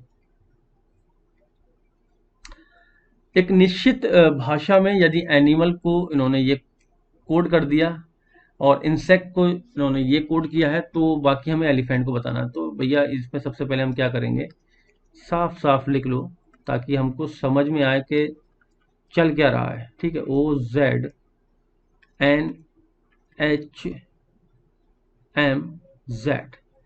ठीक है, देखो भाई साहब 2 2 के पेयर बनने हैं यहाँ पर। एन के बाद क्या आता है, ओ आता है, और ए से पहले क्या आता है, जेड आता है। एम के बाद क्या आता है, एन आता है, और आई से पहले क्या आता है, एच आता है। ए से पहले जेड आता है और एल के बाद एम आता है। तो वही हमें सेम लॉजिक यहीं पे भी लगाना है। ELEPHANT, elephant. तो अब हमको क्या करना है, 2 2 के पेयर बना लो, 2 2 के पेयर बना लो। तो एल के बाद क्या आएगा, एम आएगा, ई से पहले क्या आता है, डी आता है, तो एम डी, यानी कि ये तो हट गया। अब पी के बाद क्यू आता है और इसके बाद ई से पहले डी आता है, तो क्यू डी, क्यू डी सब में है। ए के बाद बी आता है और एच से पहले क्या आएगा, एफ जी एच, बी जी। ठीक है, बी जी, यहाँ तो ये हट गया, ई जी है। अब टी के बाद यू आता है और एन से पहले एम आता है, तो यू एम, यहाँ पर वी एम है, तो ऑप्शन डी जो होगा वो इसमें करेक्ट हो जाएगा। ठीक है, 85 नंबर क्वेश्चन है जिसमें सीरीज का क्वेश्चन है और हमसे पूछा गया है कि नेक्स्ट नंबर जो है वो क्या होगा। ठीक है, तो गाइस अगर हम इसकी नंबरिंग करें तो 4 हो रहा है यहाँ पर, ये 7 पे होता है जी, ये 10 पे होता है, ये 13 पे होता है, ये 16 पे होता है, ये 19 पे होता है। तो हमको क्लियरली दिख रहा है कि 3 + 3 का हो रहा है ये। तो 19 में 3 जोड़ेंगे तो 22 आएगा, और 22 पे क्या होता है, वी आता है। ठीक है, ऐसे ही अगर हम यहाँ करें, एफ जी एच, ये 8 होता है, के जो है वो 11 पे होता है। ठीक है, ये 14 पे होता है, ये 17 पे होता है, ये 20 पे होता है, और ये TUVW 23 पे होता है। तो हमें दिख रहा है कि ये 3 जो है वो माइनस हो रहे हैं, तो यहाँ से माइनस कर लेंगे, 8 में से 3 जाएंगे तो 5 बचेंगे, और 5 पे होता है ई। तो डी वाला ऑप्शन इसमें करेक्ट हो जाएगा। ठीक है, तो हमें क्या करना था, बस नंबरिंग से चेक कर लेना था कि हो क्या रहा है सीरीज के अंदर, और सीरीज में यही होता है, प्लस माइनस मल्टीप्लाई। ठीक है, अगला क्वेश्चन है, देखो ए सी। ठीक है, ए के बाद सी हुआ, यानी कि बी बीच में हुआ, डी एच एफ एक बीच में है, एफ जी। ठीक है, एच डी ई, अच्छा दो, हाँ, यहाँ पर बी है, यहाँ पर ई और एफ दो, यहाँ पर एच आई जे के और एल 4 हैं, डी ई ई एफ। ठीक है, 4 हो गए, 1 का डबल 4 4। अच्छा, यहाँ 4 का गैप हो रहा है, यहाँ एक का गैप हो रहा है, यहाँ 2 का हो रहा है, यहाँ कितना हो रहा है, N N O P Q R S T, 2 4 6 6 हो रहे हैं यहाँ, यहाँ 8 10, ये हो सकता है लॉजिक। तो इसकी आप नंबरिंग कर लेते हैं हम। ठीक है, तो ज़्यादा मतलब क्लियर दिखेगा कि हो क्या रहा है इसमें। 1 और 3, ठीक है, ए सी ये हो गया, 4 और 7 एक ही हो गया, 8 एच और ये 13 हो गया। ठीक है, एन एन आता है 14 पे, यू टी यू यानी कि ये 21 पे आता है। वी कितने पे आता है, V T U V, T U V 22 पे आता है। जी कितने पे आएगा, 7 पे आएगा, एक ही हो गया। एच जो है वो कितने पे आता है, 8 पे आता है, और यू जो है वो 21 पे आता है। तो अब इनका गैप देखें, देखो 2 का गैप है, 3 का गैप है, 5 का गैप है, 7 का गैप है, और इसमें देखें तो 22 हमारे, पहले तो हमें पता होना चाहिए कि कितने अल्फ़ाबेट होते हैं। तो 26 होते हैं, 22 4 26 और 7 11, यानी कि 7 के बाद 11 का गैप है, और 8 के बाद 21 यानी कि 13 का गैप है। तो अब आपको क्लियर दिख रहा होगा कि हो क्या रहा है। देखो ये है क्या, ये सारे के सारे प्राइम नंबर हैं। ठीक है, तो गैप किसका आ रहा है, प्राइम नंबर का, यहाँ गैप आ रहा है, देखने को मिल रहा है। तो इसका मतलब अगला प्राइम नंबर क्या होगा, 13 के बाद 15 होगा, नहीं 15 तो कट जाता है, तो 17 जो है वो होगा, यानी कि अगला जो नंबर होगा उसमें 17 का गैप होना चाहिए। तो वी और एम जो हैं वो ऐसे हैं जिसमें 17 का गैप है। तो इसमें ऑप्शन जो है वो हमारा ऊपर है, वी एम। ठीक है, सी वाला ऑप्शन इसमें करेक्ट हो जाएगा। अगला है, फिर से सीरीज का क्वेश्चन है, और इसमें नंबर के साथ साथ हमें लेटर भी दे रखे हैं। ठीक है, तो इसको भी चेक कर लेते हैं।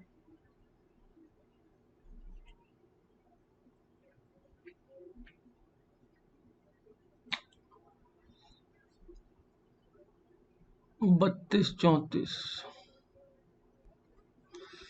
तो अगर हम देखें, देखो इसमें दो सीरीज चल रही है, एक तो ये इससे नहीं, इससे कनेक्ट नहीं होगा,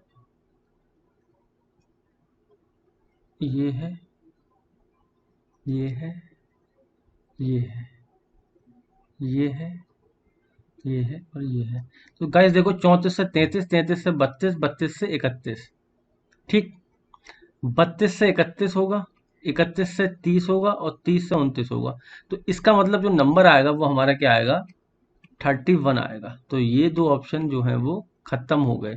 अब हमारे पास बचा के जो हमारा जो लेटर है वो क्या है, देखो अगर हम यहाँ से देखें हमें कहीं से नहीं दिख रहा है, तो लास्ट से देखो, बी कितने पे आता है, 2 पे आता है, ये 3 हुआ, ये 5 पे आता है। ठीक है, एफ जी एच ये 8 पे आता है, और जे के एल ये 12 पे आता है। ठीक है, तो अब यहीं से हमें पता लग जाएगा कि हो क्या रहा है। देखो, दो, एक जोड़ा तीन, तीन में दो जोड़े पाँच, पाँच में तीन जोड़े यानी कि एक जुड़ रहा है, तीन दो पाँच हो रहा है, पाँच तीन आठ हो रहा है, चार हो रहा है, तो इसका मतलब पाँच जुड़ेगा, बारह पाँच सत्रह, सत्रह पे क्या आता है, पी, पी क्यू। तो क्यू वाला ऑप्शन जो है वो सही होगा, ऑप्शन नंबर तीन। ठीक है, आई होप कि आपको ये क्लियर होगा। जो नंबर निकाला हमने वो दो सीरीज चल रही थी, उनसे उससे नंबर निकाल लिया। जो लेटर निकाला वो हमने देखा कि ये जो हो क्या रहा है इसमें, परिवर्तन जो है वो किस तरीके से आ रहा है। तो हम कह सकते हैं कि ये इसमें माइनस हो रहे हैं। कितने? इस तरीके से, पहले पाँच हुए, चार हुए, तीन हुए, दो हुए, एक हुए। यहाँ तक की बात कर रहा हूँ तो यहाँ से हमने कैलकुलेट कर लिया, क्योंकि आगे हमें जाना नहीं है तो आगे कैलकुलेट करने की जरूरत नहीं। वैसे ये चार पे होता है, टी यू वी डब्ल्यू, यानी कि ये 23 पे होता है। ठीक है, अगला क्वेश्चन है फिर से सीरीज का क्वेश्चन, और अच्छे क्वेश्चन थे, टाइम टेकिंग है ये सारे क्वेश्चन, मतलब पेपर में करना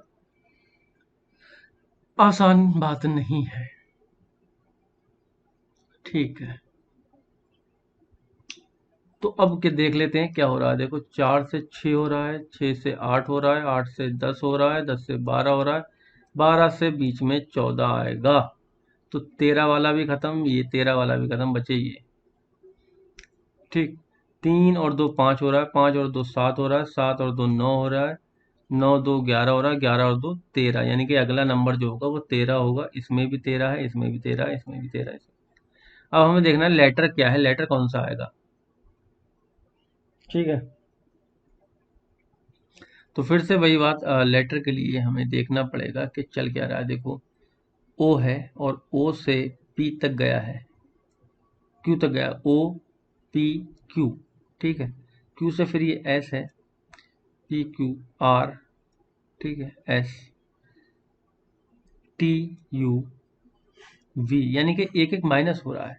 तो इसका मतलब ओ, यहाँ से अगर मैं देखूं, यहाँ पहला वर्ड क्या होगा, एन से पहले एम, एम होगा पहला वर्ड, एन तो बीच में आएगा। ठीक है, तो ऑप्शन डी जो होगा वो इसमें करेक्ट हो जाएगा।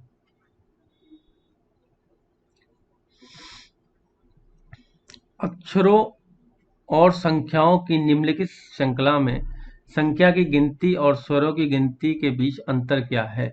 मतलब वॉवेल और जो नंबर हैं उनको हमें काउंट करना है, फिर उनका डिफरेंस बताना है। तो वॉवेल पहले काउंट कर लेते हैं, कितने हैं, एक,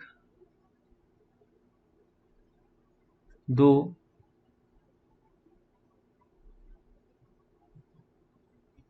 तीन,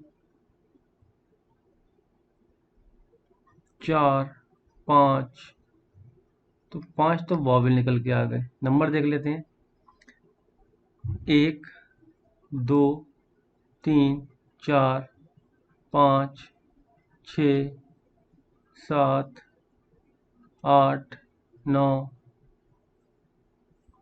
10 जो हैं वो नंबर आ गए। कितने आ गए? 10 जो हैं वो नंबर आ गए। अब इसका डिफरेंस पूछा है तो 10 में से 5 जाएंगे तो 5 बचेंगे। ऑप्शन बी जो होगा वो इसमें करेक्ट हो जाएगा। अब इसमें हमसे पूछा गया यदि प्लस को डिवाइड और माइनस को मल्टीप्लाई प्रतिस्थापित यानी कि इंटरचेंज करना है तो क्या आएगा। ठीक है, तो 32 प्लस की जगह हमें डिवाइड लेना है। ठीक है, चार और डिवाइड की जगह प्लस लेना है, तीन मल्टीप्लाई की जगह माइनस लेना है और माइनस की जगह मल्टीप्लाई लेना है। तो चार बॉडमास लगा देंगे, चार अड़े 32 प्लस तीन माइनस दो गुणा पाँच, आठ प्लस तीन माइनस पाँच दूनी 10 और आठ तीन 11 माइनस 10 बराबर कितना आया, 1। यानी कि ऑप्शन जो है बी वाला करेक्ट होगा इसमें।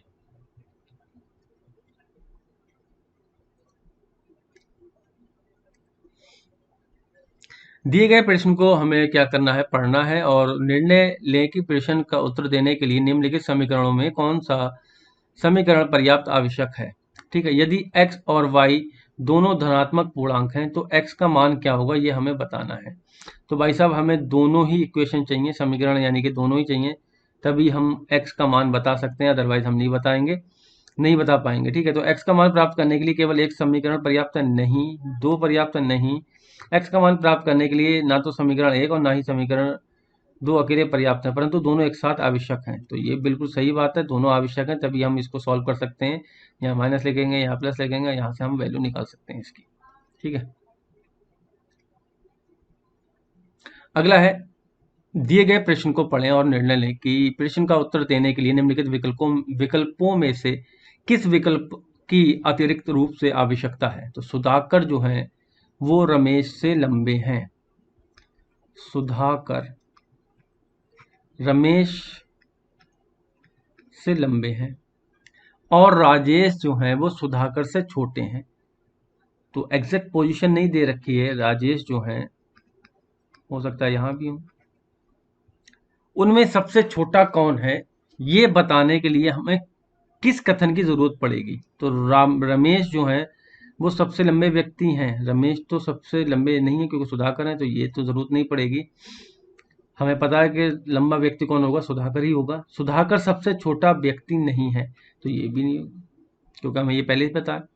तो इसका होने से हमारा जो क्वेश्चन जो हम बनाएंगे सॉल्व करेंगे उसमें कोई इफेक्ट नहीं आएगा। राजेश जो है वो सबसे लंबा व्यक्ति नहीं है। राजेश सबसे छोटा व्यक्ति, ठीक है। तो हमें इसकी जरूरत पड़ेगी, स्ट्रॉन्ग यही है। हमें ये पता लग जाए कि एक ये भी पॉइंट है हमारे क्वेश्चन में, राजेश जो है वो सबसे लंबा व्यक्ति नहीं है। सॉरी, अच्छा तो भी नहीं पता लग पाएगा। राजेश इस वाले से भी नहीं लगेगा, राजेश जो है वो सबसे लंबा व्यक्ति नहीं है। तो इससे ये भी पता नहीं लग रहा क्योंकि हमें ये कहीं भी नहीं दिया कि ये रमेश है। ठीक है, ध्यान रखना, इसको देख के ही मैं कंफ्यूज हो गया था। तो ये कहीं भी नहीं दिया कि रमेश से ये बड़े हैं या छोटे हैं, तो फिर भी जो दुविधा है वो बनी रहेगी। तो हमें क्या चाहिए, राजेश जो है सबसे छोटा व्यक्ति नहीं है। ये बात अगर हमें मिल जाए तो हम कह सकते हैं कि रमेश जो है वो इसमें सबसे छोटा व्यक्ति है। यही फाइंड आउट करना था। ऑप्शन डी जो होगा वो इसमें करेक्ट होगा। ठीक है,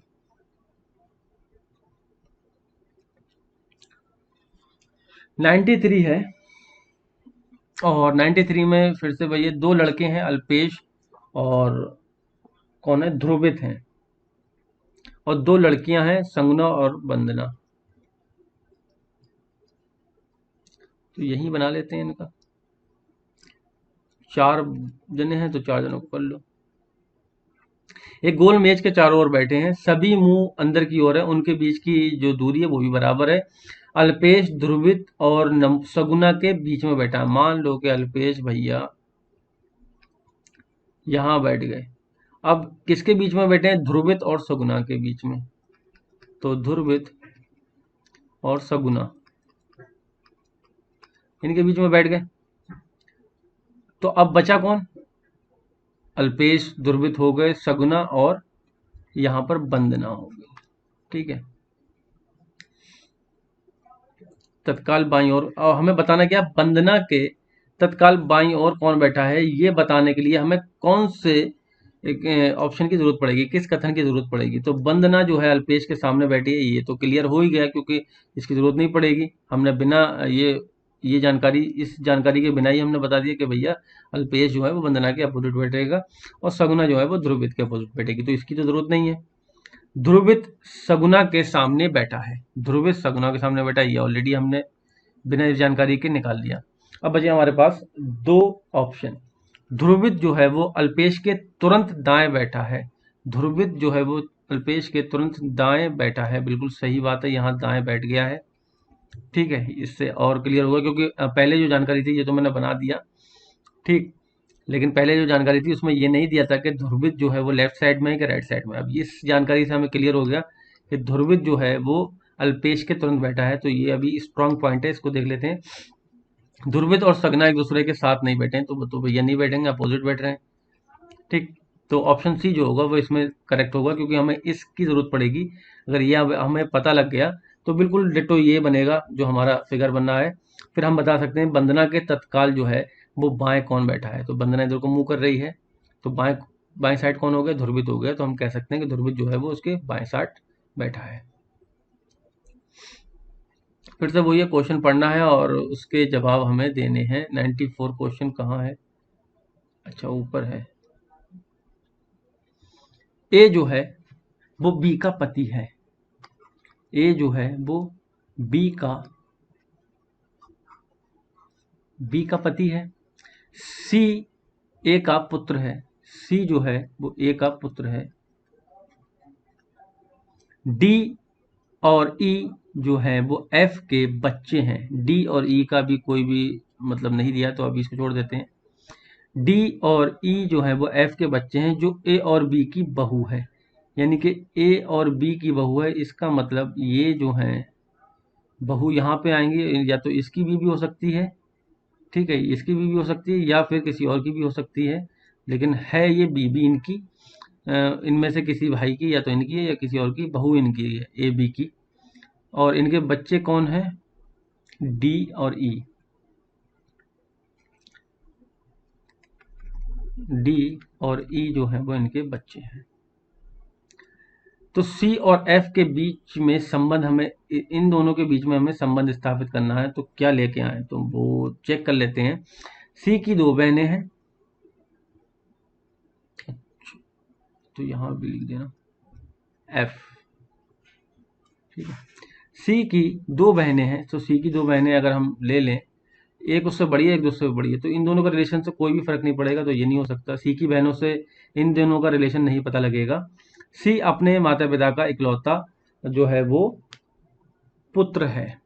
अगर सी अपनी माता पिता का इकलौता पुत्र है, तो ये दोनों हस्बैंड वाइफ हो जाएंगे, क्योंकि ये ए बी की बहू है, ठीक है। तो ये आंसर हमारा बी वाला इसमें हो जाएगा, ठीक। 95 क्वेश्चन है कि ए और बी, सी और डी, ए और बी जो है वो सी और डी के बच्चे हैं। तो इसका मतलब ये हस्बैंड वाइफ है, अभी हमें पता नहीं है ये इसमें से मेल कौन सा है, कौन सा फीमेल है, ठीक है। ए और बी, ए एक लड़का है, तो भाई साहब इसको ट्रायंगल में ले लो, और उसकी दो बहनें हैं, जबकि बी की तीन भाई हैं, जबकि बी के तीन भाई हैं, दो बहनें हैं, तो मान लो बी के तीन भाई हैं, तो दो बहनें हो गई इनकी। चलो, अब ये एक भाई और हो गया, ठीक है। तो इस तरीके से ये बन गया, एक लड़का है और उसकी दो बहनें हैं, जबकि बी के, अच्छा बी के तीन भाई हैं, ओ ठीक है। तो ये जो है ए बी, ये लड़की होंगी, इनके तीन भाई हैं, तो दो भैया और होंगे, और एक की दो बहन है, तो एक बहन और होगी। सी और डी के कितने बच्चे हैं, तो टोटल कितने बच्चे हैं ये हमें बताना है, ठीक है। सी और डी के टोटल कितने बच्चे हैं ये हमें बताना है। तो इसमें से कौन से कथन की और ज़रूरत पड़ेगी, ये क्लियर कर लेते हैं। ई जो है ए की बहन है, ई जो है वो ए की बहन है, ठीक है। तो अब ये हो गया, तो इससे भी पता नहीं लग रहा है, क्योंकि ये बाकी के तीन पता नहीं लग रहे हैं ना। बी जो है वो ई की बहन है, बी जो है वो ई की बहन है, जो सी की बेटी है, बिल्कुल करेक्ट है, यहाँ से ये मैच हो रहा है, स्ट्रॉन्ग पॉइंट है। एफ और जी जो है वो ए के भाई हैं, ठीक है। सी डी का पति है, पति से नहीं, तो बी ऑप्शन से हमें यहाँ पता लग जाएगा, ठीक है, कि इसमें कौन सा स्ट्रॉन्ग पॉइंट है, और कहाँ से हम बता सकते हैं कि कितने बच्चे हैं सी और डी के। तो 5 बच्चे हैं, ये यहाँ से पता लग जाएगा कि ये सब आपस में कनेक्टेड है, और ये इनके बच्चे हैं।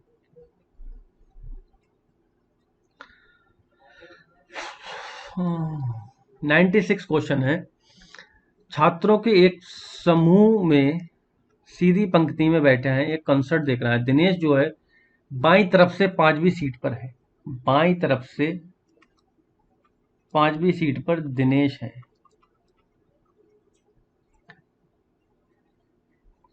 निमेश बाईं ओर से 9वें स्थान पर है। निमेश मतलब यहाँ कहीं बैठा होगा निमेश, ये 9वें स्थान पर आ गया निमेश। पंक्ति में छात्रों की कुल कितनी संख्या है ये हमें बतानी है। तो अभी तक तो हमें पता लगा कि 9 लोग तो हैं ही, क्योंकि ये 5वीं पे, तो ये 9 में है, ठीक है। 9 तक का तो पता लग गया, लेकिन अब इधर से पता लग जाता तो हम इसको ऐड कर लेते, ठीक है। तो हमें क्या देखना है, दाईं तरफ से देखना है। तो देखो, इसमें भी बाईं ओर से दे रखा है, इसमें भी बाईं ओर से दे रखा है, तो ये तो दो हो नहीं सकते। दिनेश और निमेश के बीच 4 छात्र हैं, अगर तो भैया 4 तो हैं ही, लेकिन इससे पता कहाँ लग रहा है कि कितने बच्चे हैं टोटल, तो ये भी नहीं होगा। तो एक ही ऑप्शन बचा डी वाला, कुछ भी नहीं चेक करना है, सीधे ऑप्शन पर टिक करना है और आगे बढ़ जाना है, ठीक। और वैसे हम चेक कर सकते हैं, प्रीतेश जो है वो दाईं ओर से 7वें स्थान पर है प्रीतेश। तो अब हम 9 7 16 कह सकते हैं कि बच्चे कितने 16 हैं उसके और दिनेश के बीच में। अच्छा तो वो आगे आ गया, 9 7 16 नहीं होंगे फिर दिनेश के इसके बीच में, यानी कि ये छठे नंबर पे होगा इधर से, और इधर से 7वें पे है। तो 12 बच्चे हैं उसमें, 7 6 13 -1, ठीक। 97।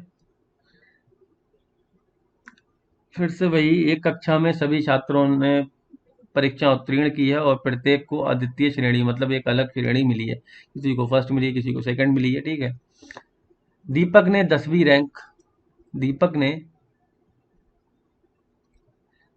रैंक हासिल की है, ठीक है। इन्होंने 10th रैंक हासिल की है दीपक ने। और आगे इनके यहां से देख लो, 10वें नंबर पे है दीपक,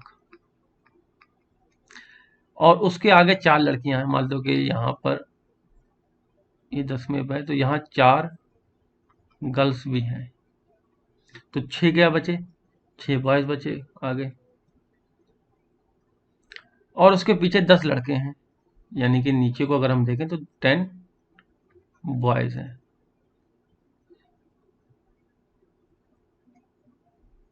नहीं नहीं 5 होंगे, क्योंकि 10वीं है तो एक तो ये खुद ही हो गया, एक दीपक हो गया 5 और एक 6 6 4 10, ठीक। तो अब हमें क्या करना है, छात्रों की कुल संख्या कितनी है ये बताने के लिए हमें किस चीज़ की ज़रूरत और पड़ेगी। तो भाई साहब आगे का तो हमें पता है कि लड़के लड़कियां कितने हैं, लेकिन नीचे का नहीं पता कि इसमें लड़कियां कितनी हैं। टोटल यहाँ पर 10th रैंक है, यहाँ तक तो पता है कि 10 बच्चे आ गए, नीचे 10 लड़के और जोड़ लिए हमने, 20 हो गए। अब हो सकता है कि अगर 2 3 लड़कियां होंगी तो 22 हो जाएंगे छात्र। तो अब हमें वो कथन देखना है जिससे हमें ये क्लियर हो जाए कि हम बता सकें छात्रों की संख्या कितनी है। आगे का तो हमें पता नहीं करना है, दीपक के आगे 5 लड़के हैं, कक्षा में कुल 16 लड़के हैं। अच्छा, कक्षा में कुल 16 लड़के हैं, ये कंसीडर कर सकते हैं अगर हम, तो 10 5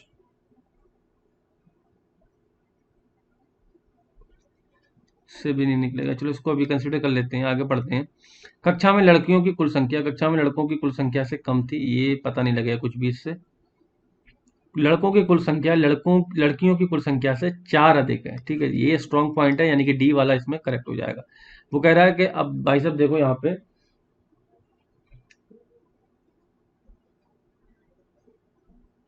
4 अधिक बता रहा है वो, ठीक है। एक उसने ये कोटेशन दे दिया हमें, एक ये कथन दे दिया कि इसमें कि लड़कियों की कुल संख्या से 4 अधिक है लड़कों की संख्या। तो यहाँ पर लड़के अगर हम काउंट करें तो कितने हो गए, 10 तो बाद में उसने बताया, 5 वो हैं प्लस 1 वो है, तो टोटल 16 लड़के हो गए। अब 4 लड़की पहले से मौजूद हैं, वो कह रहा है कि भैया लड़कों से 4 कम है, यानी कि 8 और होंगी इसके नीचे, तो 12 हो गई। तो अब हम बता सकते हैं कि 16 और 12 कितने मिलकर हो गए, 28 जो हो गए वो टोटल इसमें स्टूडेंट हो गए हैं, ठीक। क्वेश्चन नंबर 98 है कि दीपक दीपांकर और दीपिका प्रवेश पंक्ति में खड़े हैं। दीपिका जो है वो 16वें स्थान पर है, दीपिका का कौन सा स्थान है, 16 है, और पंक्ति में अंतिम है, ठीक है, एंड है। दीपक और दीपांकर के बीच 4 अन्य छात्र हैं, तो दीपक दीपांकर का भी हमें पता नहीं है, इसको छोड़ दो। दीपांकर और दीपिका के बीच 9 छात्र हैं। दीपांकर, मान लो कि ये 9 छात्र जो हैं, यहाँ पर दीपांकर भैया बैठे हैं, तो 9 छात्र हैं, इसका मतलब इनकी रैंक कितनी होगी, यहाँ पर 16 में से 9 गए तो 7वें स्थान पर होंगे। अब एक चीज और इन्होंने कही थी कि दीपक और दीपांकर के बीच 4 अन्य छात्र हैं, तो हो सकता है कि यहाँ पर हो दीपक जी, या फिर यहाँ पे हो, ये हमें मतलब क्लियर नहीं है कि कहाँ पर है। तो पंक्ति में दीपक किस स्थान पर खड़ा है ये हमें बताना है, उसके लिए हमें कौन सा स्टेटमेंट चाहिए होगा ये चेक करना होगा हमें। तो पंक्ति में कुल 16 छात्र खड़े हैं, तो ये तो पहले ही इन्होंने बता दिया, जब एंड पे है तो 16 ही हैं, इसकी जरूरत नहीं है। दीपांकर दीपक से कुछ स्थान पीछे खड़ा है। ठीक है, तो पीछे खड़ा है इसका मतलब वो नीचे की साइड जाएगा, और 4 हैं तो इसका मतलब वो 11वें स्थान पे है। यहीं से हम पता लगा सकते हैं। ऑप्शन बी जो होगा वो इसमें करेक्ट होगा।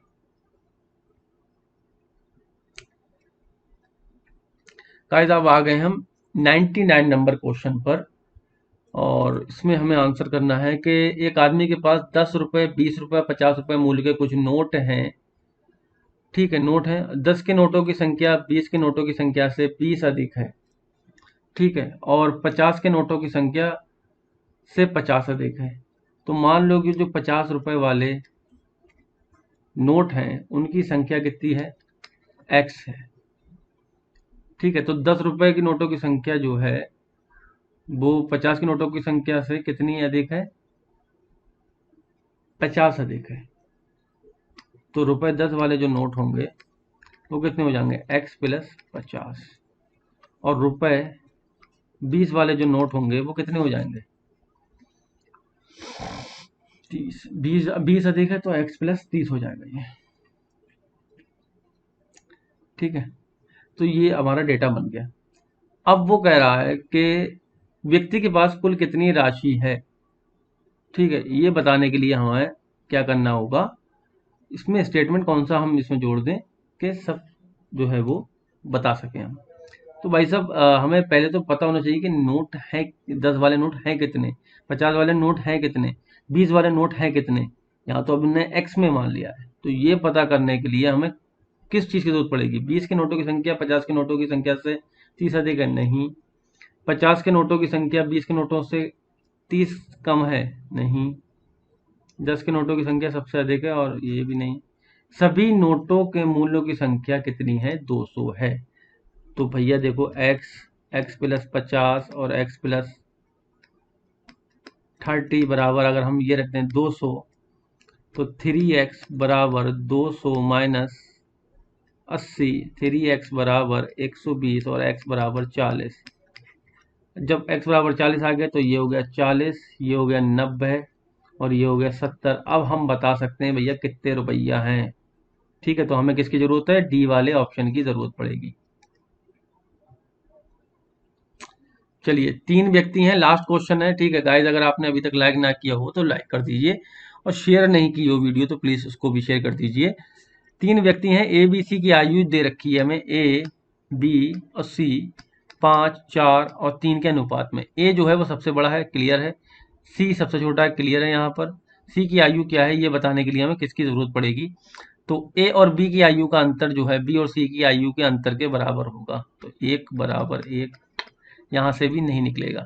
ठीक है, 3 व्यक्तियों की कुल आयु का मान 100 वर्ष से कम है। 100 वर्ष से कम है कि क्या मतलब है, अब हम कैसे बता दें कि उनकी तीनों की आयु कितनी है। या तो ये देता एग्जैक्ट, तब हम निकाल सकते थे, तो ये भी नहीं चाहिए हमें। ए जो है वो सी से 16 वर्ष बड़ा है। ठीक है, ये काम कर सकता है भाई साहब। अगर हम देखें तो यहाँ पर 2x बड़ा है, ये 5x, ये 3x, और 2x बड़ा, 2x की वैल्यू 16 दे रखी है, तो x बराबर 2×16 यानी कि x बराबर 8 आ गया, तो इसका मतलब ये 24 साल आ गया। और हम कह सकते हैं कि सी की आयु कितनी है, 24 साल है। तो सी वाला ऑप्शन ही इसमें करेक्ट हो जाएगा गाइस। तो आज की वीडियो में इतना ही। उम्मीद करता हूँ कि आपको वीडियो जो है पसंद आई होगी। वीडियो पसंद आई हो तो प्लीज़ वीडियो को लाइक कर दें और ज़्यादा से ज़्यादा शेयर कर दें। हमारा जो चैनल है एग्जाम गुरुजी टीम, अगर आपने ज्वाइन नहीं किया तो उसको भी ज्वाइन कर लीजिए। डेली बेसिस पे 100+ क्वेश्चन वहाँ पर video, UP triple S C pad या फिर यूपीपीएससी आरओ का जो एग्जाम है उससे रिलेटेड क्वेश्चन पोस्ट हो रहे हैं। आप अपनी प्रैक्टिस को अच्छा कर सकते हैं। ठीक है, आज के लिए इतना ही। Thank you very much. जय हिंद, जय भारत।